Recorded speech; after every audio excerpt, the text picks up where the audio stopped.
بلډ پریشر اوچت خیږي نو د غوړو استعمال د کم کی د څه استعمال کم کی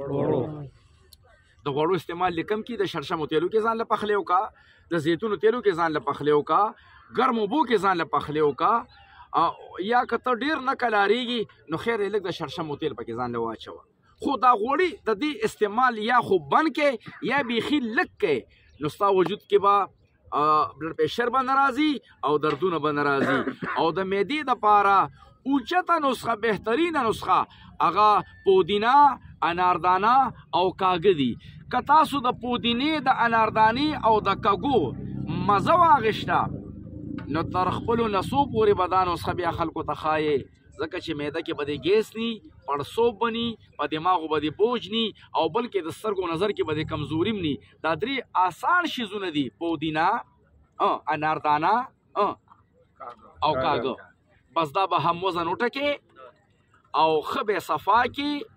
او بیا به سحر په نهره یو تلې اچې د ګرم اوبو سره او یا به یو تلې یو پیالې تړم اوبو کې واچې سر به پې د پاسه کېږي سحر به تېنه هغه چې کمې اوبه دي رس به تېنه وڅکي او لاندې بیخ به چې بوټو موټو خواته توی کړي نو څه مشکل پکې شته